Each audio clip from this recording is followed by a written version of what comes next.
L'onction dans le Nouveau Testament, une réalité spirituelle universelle.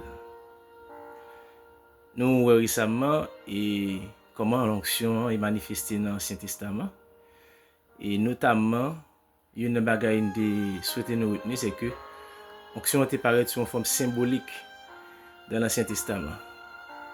Et justement, l'élément fondamental qui était souvent utilisé, c'était l'huile comme symbole du Saint-Esprit, ou bien de l'onction particulièrement.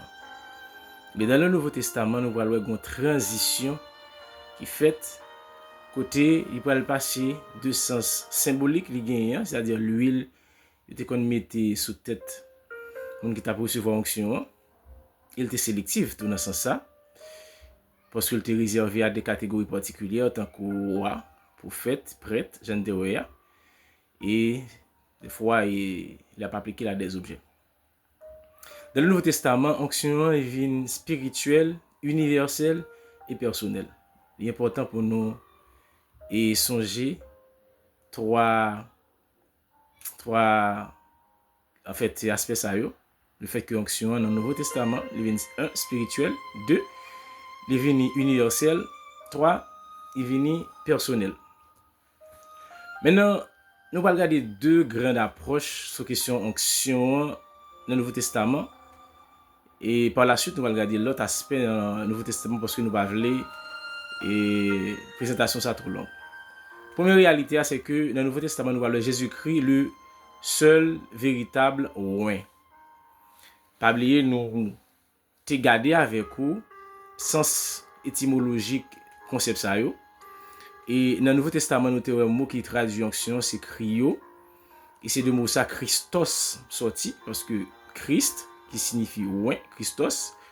Et dans ce sens, Jésus, c'est le Messie annoncé dans tout l'Ancien Testament. Et c'est raison ça dans Luc 4, verset 18, Jésus a dit ça. L'Esprit du Seigneur est sur moi parce qu'il m'a oint pour annoncer une bonne nouvelle. L'Esprit du Seigneur est sur moi parce qu'il m'a oint pour annoncer une bonne nouvelle.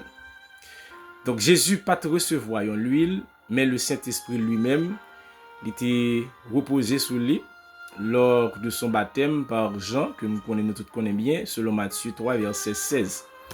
Donc, dans ce sens, l'onction, c'est pas ton l'huile. Donc, l'huile n'est pas nécessaire encore, parce que ombre du Saint-Esprit était reposé sur Jésus-Christ, et l'onction vient et une réalité, et dans ce sens, donc, question de l'huile là, dans le cas de Jésus, il n'est pas appliqué, même j'ai noté qu'on dans ce testament. C'est le premier aspect, Jésus le seul véritable roi. Deuxième aspect dans le Nouveau Testament, c'est que l'onction est donnée à tous les croyants. C'est très important pour nous souligner ça. Dans le Nouveau Testament, l'onction n'est plus réservée à une élite spirituelle. Donc, tout le monde qui est en Christ, il recevoir même esprit. Pour ça, il n'y a pas un aspect élitiste. C'est justement dans ce testament, c'était prêtre, c'était prophète, c'était roi. Mais je dis, dans le Nouveau Testament, onction, il n'y a pas un aspect, je dirais, une élite spirituelle encore, mais tout le monde qui croit en Christ, eh bien, il y a l'Esprit, mon Dieu. Selon 1 Jean 2, versets 20, 26, 27, qui sont textes qui fondamentaux pour les gens qui étudient onction, nous parlons aspect ça. Dans 1 Jean 2, verset 20, il va dire, vous avez reçu l'onction de la part du Saint et vous connaissez toutes choses. L'onction que vous avez reçue de lui demeure en vous. Donc, nous voyons, vous avez reçu, qui s'est passé composé, vous avez reçu l'onction de la part du Saint et vous connaissez toutes choses. Donc, c'est évident que ce n'est pas une catégorie de monde qui reçoit l'onction, mais c'est tout le monde qui croit en Christ qui reçoit l'onction. Il dit, l'onction que vous avez reçue de lui demeure en vous. Dans ce testament, l'homme n'a fini remplir fonction. Onction, alors on dit onction, qui c'est un signe que mon reçoit cet esprit. Automatiquement, mon n'a pas dans fonction encore, bien fini remplir fonction, il y aller. D'accord? Mais dans le Nouveau Testament, Jean insistait, il dit l'onction que vous avez reçue demeure en vous. C'est très important pour nous souligner ça. Et dans verset 26-27 là, il dit un bagage qui est assez important. Il dit, je vous ai écrit ces choses au sujet de ceux qui vous égarent. Ça veut dire, c'est pas aujourd'hui, il y a des gens qui sont là pour égarer les gens dans l'évangile. Des gens qui viennent à des enseignements qui sont totalement contraires à sa Bible a dit, qui déforment au contraire le véritable enseignement, la véritable doctrine biblique. Il dit, je vous ai écrit ces choses au sujet de ceux qui vous égarent. Et dans verset 27 là qui est très important, il dit, pour vous, l'onction que vous avez reçue, encore une fois, regardez le temps du verbe, que vous avez reçu demeure, oui, là-haut, de lui, demeure en vous.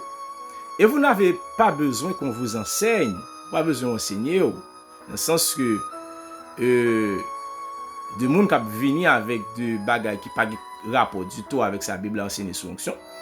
Mais comme son onction vous enseigne toutes choses, et qu'elle est véritable, et qu'elle n'est point un mensonge, demeurez en lui selon les enseignements qu'elle vous a donnés. Important ce texte ça, gagné, c'est certainement le fait que là nous parlons, Paul pral employer onction pour justement parler tout de l'Esprit Saint.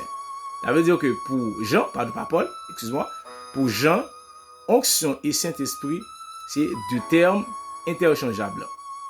Et nous parlons ça clairement dans Jean 14, verset 16 à 17.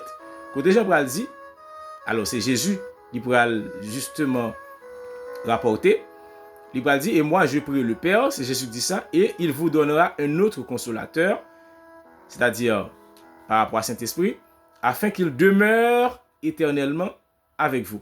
Et puis il pral dit, l'esprit de vérité que le monde ne peut recevoir, parce qu'il ne le voit point et ne le connaît point, mais vous le connaissez et il demeure avec vous et il sera en vous.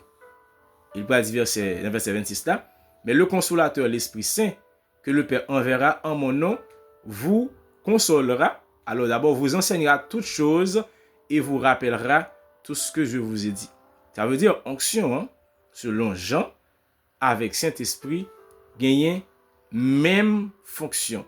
Il a prêté avec vous, il a demeuré avec vous éternellement, et puis il a bien pour mission pour enseigner nous toute bagaille, et Jean fait établir rapport côté, il parlait de eux comme étant esprit de vérité. Donc, l'onction égale avec Saint-Esprit lui-même qui habite dans le croyant. Ma pour ça, l'onction égale le Saint-Esprit qui habite lui-même dans le croyant. Deuxièmement, l'onction n'est pas transmise par un homme. Ce n'est pas un monde qui transmet l'onction. Et troisièmement, l'onction, la Bible n'a pas montré dans le bon degré. Côté pour moun encourager moun pour prier pour plus d'onction, ou bien pour prier pour une double onction.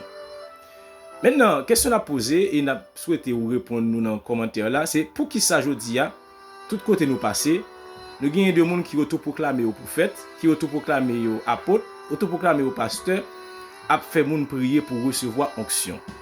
Dis-nous ce que vous pensez dans le commentaire. Que le Seigneur vous bénisse. Bonne journée.